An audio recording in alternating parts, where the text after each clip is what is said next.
Bonjour la communauté Woolib. Aujourd'hui, je vais vous parler de l'Interfil, ce fameux décret qui est paru le 9 janvier 2025 relatif aux règles de circulation en interfile pour les deux roues motorisées, y compris les scooters et les motos électriques.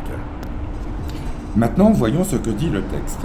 Elle est pratiquée uniquement sur les routes et voies rapides d'au moins deux voies, dont la limite est fixée entre 70 et 130 km/h. Vous l'avez bien compris, en ce qui nous concerne à La Réunion, c'est au maximum 110 km/h. L'interfile est pratiqué dès le moment où vous rencontrez un trafic dense n'excédant pas 50 km/h et vous-même, vous ne devriez pas dépasser les 50 km/h.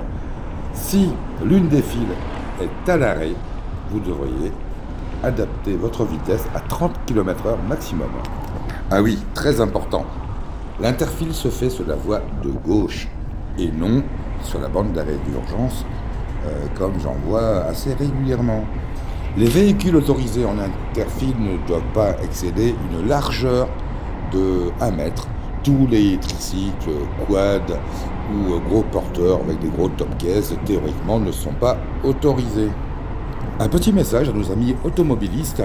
Je sais que c'est rageant pour certains d'entre vous d'être dans les bouchons et de voir des deux roues se faufiler en interfile. Mais maintenant que c'est légiféré et c'est rentré dans le code de la route, donc le minimum s'impose.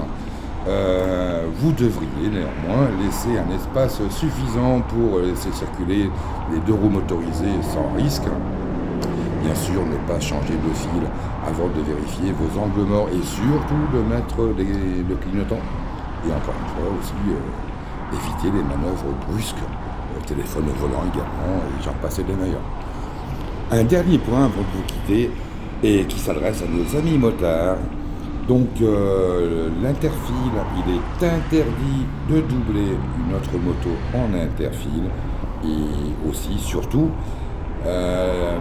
l'interfile n'est pas le circuit de la Jamaïque. Donc prudence à tous et à bientôt. Merci de nous avoir suivis.